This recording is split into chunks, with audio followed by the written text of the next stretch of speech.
Felly, ble mae modd, neu a oes modd, i llefaru a actio cwrdd rhywle yn y canol? Sa'n gwybod, un person ydw i yn ateb o fy marn personol i, ond gan ddweud hynny, sy'n ni'n gweud weithiau,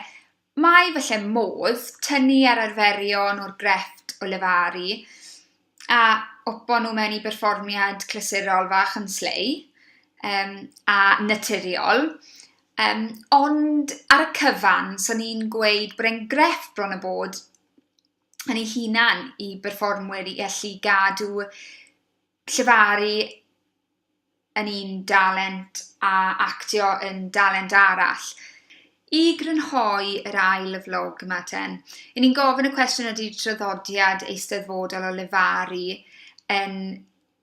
grefft sydd yn gallu amharu ar y grefft o actio. Ydy a nac ydy, dwi'n credu, mae'n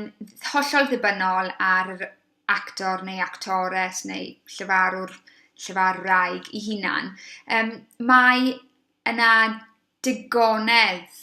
o dalent yng Nghymru sydd yn llefaru ac yn actio ac yn ddigon hawdd yn neud y ddau beth yn hollol ar wahân. A mae'n dalent yn ei hunan fi'n credu i gadw y dalent na o lefaru a'r dalent o actio yn bethau chi'n gallu neud ar wahân a bod dim angen i chi groesi nhw neu iddyn nhw i gwrdd yn eich gyrfa actio. A hefyd dwi'n credu bod llefarwyr maen nhw mewn lle anodd iawn achos fel welwch chi gyda sketch Carl Parry Jones, bod e'n rhyw fath o cymryd y mic o arferion llefaru, mae yna i atgoffa ni fi'n credu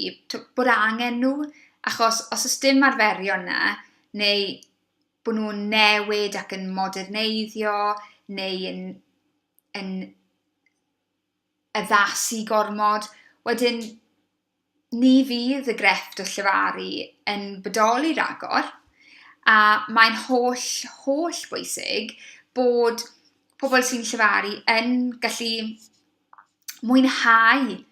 gallu roi'r arferion yna mewn i perfformiad a wneud yn go dda gyda nhw, a hefyd wedyn gallu cael gyrfa fel cantorion neu actorion a bod gyda nhw'r ddawn arall yn y back pocket os maen nhw angen e.